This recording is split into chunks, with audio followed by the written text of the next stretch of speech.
नमस्कार, मी गौरी सूर्यवंशी. एस मराठीमध्ये आपलं स्वागत. वळूया आजच्या बातमीकडे. दिंडोरी पेठ विधानसभा मतदारसंघासाठी विधानसभेचे उपाध्यक्ष नामदार नरहरी सीताराम झिरवाळ यांनी मतदानाचा हक्क बजावलाय. तसेच दिंडोरी लोकसभा मतदारसंघाचे खासदार भगरे व महाविकास आघाडीचे उमेदवार सौ सुनीता रामदास चारोस्कर यांनी आपला मतदानाचा हक्क बजावलाय. तसेच बंडखोर पक्ष उमेदवार संतोष रेहरे यांनी आपल्या मतदानाचा हक्क बजावत प्रत्येक उमेदवार प्रत्येक मतदार केंद्रावरती भेटी देत माहिती घेत आहेत. काही मतदारसंघांमध्ये ज्येष्ठ नागरिकांसाठी आरोग्य विभागाचे कर्मचारी हे तत्पर सेवा देत असल्याचं दिसत आहे. तसेच काही मतदान केंद्रावर लाईट नसल्याने बॅटरीच्या साहाय्याने नाव शोधण्याचं काम अधिकारी करीत आहे. तसेच कृषी उत्पन्न बाजार समितीचे सभापती प्रशांत कट, वणीगावचे लोकनियुक्त सरपंच मधुकर भरसट तसेच मराठा महासंघाचे पदाधिकारी यांनी आपला मतदानाचा हक्क बजावलाय. दिंडोरी पेठ मतदारसंघातील मतदार बंधू भगिनींना, युवकांना, ज्येष्ठांना मी विनंती करतो की आपल्या विभागाचं प्रतिनिधित्व करायला मला या ठिकाणी आपण चौथ्यांदा जे काही पाठवण्याचा प्रतिसाद, मतदानाच्या रूपानं आशीर्वाद देण्यासाठीची जी उत्स्फूर्त गर्दी आहे त्यावरून मला आत्मविश्वास आहे की मला पुन्हा चौथ्यांदा त्या ठिकाणी जनता विधानसभेत नेतृत्व करायला पाठवेल अशा पद्धतीचं मला तरी आज या ठिकाणी वाटतं. कारण जे काही नोकरीत असतील किंवा वेगवेगळ्या ठिकाणी कामकाजासाठी जे असतील त्यांनी सुद्धा मोठा प्रतिसाद त्या ठिकाणी दिला असेल.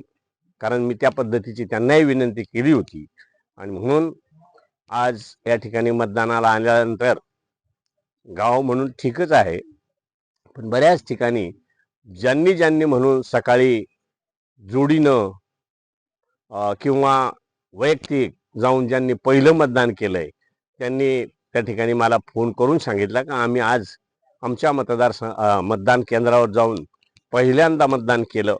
अशा पद्धतीची जी उत्स्फूर्त प्रतिक्रिया जी येते त्यावरून मला पुरेपूर अंदाज आहे, विश्वास आहे का सगळी मंडळी त्या ठिकाणी मला पुन्हा नेतृत्व करण्याची संधी देतील.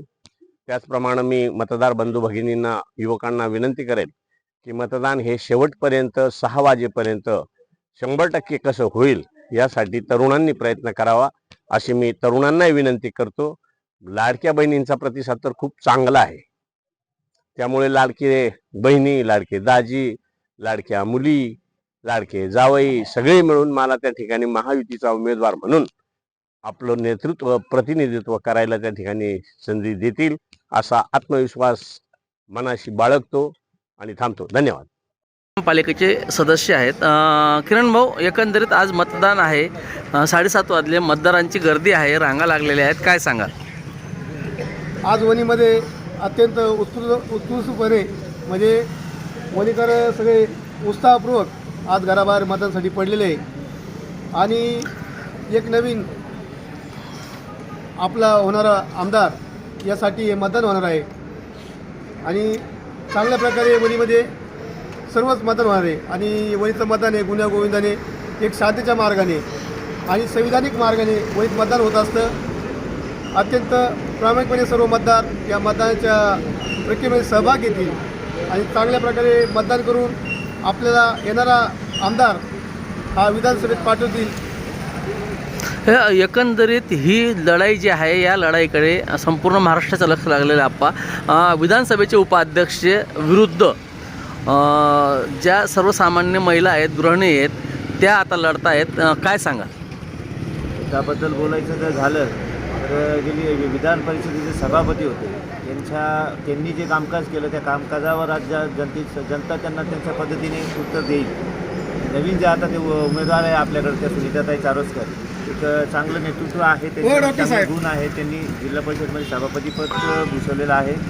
जनतेने एक आपला चांगला आमदार निवडून द्यावा आणि एक आजच्या दिवस सर्वांनी एक खेळीमेळीमध्ये मतदान झालं पाहिजे, कुठलाही वाद नाही झालं पाहिजे. एकोप्याने आपण आपलं मतदानाचा हक्क बजावावा प्रत्येकाने. तरुण तडफदार किरण देशमुख आहेत. डॉक्टर साहेब, तुम्ही आता मुंबईवरनं आलात, मतदानाचा हक्क बजावला, एकंदरीत काय सांगा?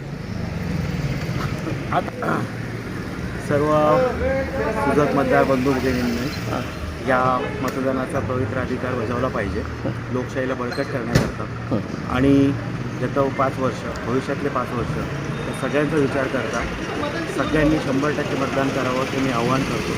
आणि सगळ्या उमेदवारांना माझ्याकडनं शुभेच्छा. आता तुम्ही मुंबईला असतात, एकंदरीत महायुतीचं सरकार बसेल किंवा महाविकास आघाडीचं? तसं ते सांगणं फार अवघड आहे, पण येत्या 23 तारखेला आपल्याला तो सगळा विषय लक्षात येईल. पण वैयक्तिक जो कोणी सरकार येईल त्यांनी आपल्या महाराष्ट्रासाठी निश्चित चांगलं काम करावं असं माझी सदिच्छा आहे. आपल्याबरोबर कृषी उत्पन्न बाजार समिती सभापती आहेत प्रशांत आप्पागड. आप्पा काय सांगाल? सर्व पेठ दिंडोरी तालुक्याच्या जनतेला इतकं आव्हान करेल की घरातून बाहेर पडा व मतदानाचा हक्क बजावा. सगळं मतदान आपल्या हातात आहे आणि आपणच या तालुक्याचा असेल किंवा या जिल्ह्याचे असतील आपणच हे जे काय उमेदवार आहे आपण निवडून देऊ आणि चांगले काम मार्गी लावू आणि चांगल्या उमेदवाराला निवडून देऊ. एस मराठी न्यूजसाठी प्रतिनिधी शामराव सोनवणे, नाशिक. अशाच नवीन ताज्या घडामोडी जाणून घेण्यासाठी आमच्या एस मराठी न्यूज चॅनलला लाईक करा, शेअर करा, सबस्क्राईब करा आणि बेल आयकॉनला क्लिक करायला विसरू नका.